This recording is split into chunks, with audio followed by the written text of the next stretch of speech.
Alo.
Hemşire yardım ediyor mu?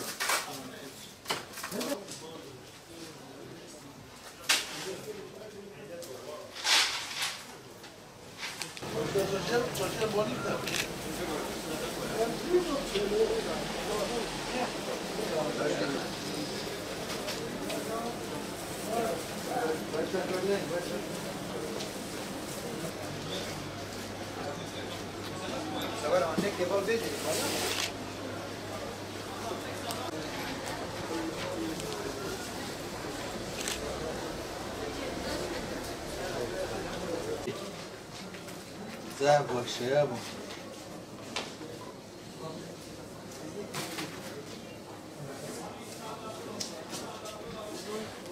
Cuma da çok. Mecbur kez ne var? Mecbur ne geldi? Fırsatçıydı. Eyvallah. Teşekkür ederim. Yani bu seneki mahsul yerini aldı diyeyim. Üzüm olsun, yerli pestil olsun, cevizli sucuk olsun, bunlar hepsi yani hepsi yapılmış. Şu anda sezonu bitmek üzeredir. Yükselme biraz var fiyatlarda. Kimisi mesela üzümden kaynaklanıyor, kimisi cevizi yüksekliğinden kaynaklanıyor. Ama yükselme var, ister istemez biraz var. Özellikle yani yükselmesinin sebebinden bir tanesi de üzümün bu senenin olmamasından kaynaklanıyor. Bu sene üzüm biraz azdı. Ondan biraz etkilendi yerli mal. Zaten yani ithal malda bahanesi hazırdı zaten. Dolardan ötürü biraz yükselme oldu. Ama yerli malın yükselmesinin sebebi de bu sene üzümün olmamasıydı. Geçen sene oranın yani %50 diyebilirim yükselme var. Üzüm mesela geçen sene 15 ile 20 arası satıyorduk kuru üzümü. Bu sene 25 ile 30 arası satıyoruz. Cevizli sucuk aynı şekilde mesela 20-25 arası satıyorduk. Bu sene 25-45-50 arası satıyoruz. Pestil var aynı şekilde. Pestilin mesela geçen sene 20-22 arası satıyorduk. 25 arası satıyorduk mesela. Bu sene 25-30-35 arası değişiyor fiyatları. Üzüm olmadığından dolayı bunlar fiyatı yükseldi yani. Pekmez mesela geçen sene 15 ile 18 arası satışımız vardı. Şu anki satışımız 25-30. 25-30 arası değişiyor yani.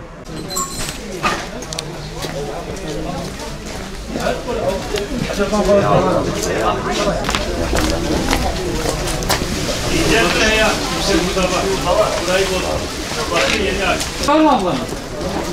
Ne çıkayım? Cevizli sucuklar şimdi tam sezonudur, mevsimidir. İşte Midyat'tan bize geliyor. Fiyatı 25 liradır. Tabii kaliteden kaliteye değişiyor. Fabrika yapımı var 20 lira, normal ev yapımı var 40 liraya. Yani çeşitten çeşite göre değişiyor. Bu sene cevizdir, kuru üzüm onlardır pek fazla yoktur. Yani geçen seneden nazaran çoğu yanmışlar, kutluk gibi bir şey olmuş bu sene. Şimdi fiyatlar da biraz yüksektir geçen senelere göre nazaran biraz daha yüksektir fiyatlar. Bu cevizli sucuk onlar tezgahta yerini buldu ama müşterisini bekliyor.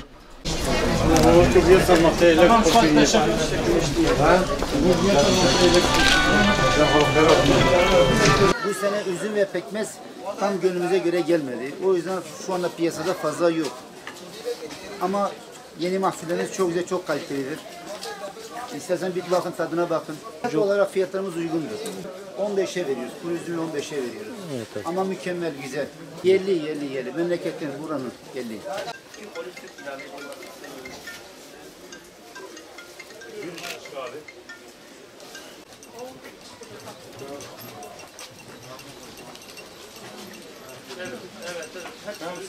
أنا مفسمة واي وبنية بواسطة حليلة موجين أنا مفسمة واي نورمال أنا إدارة يعني يجي تام ملته كنا بيه مال جرانه مال زيادة جرانه بواسطة موج Sebebi için. سبباي مال تناوي Yani تريتنا تنا باشي دي مثلا فيتي بواسطة أنا كيلو 20 مليون 30 مليون راسي شوتي بنية 25 بنجي تشيل وارد شوتي وحليل جوساية حليل بيستين دمس كيلو دمس 6 مليون 25 مليون باش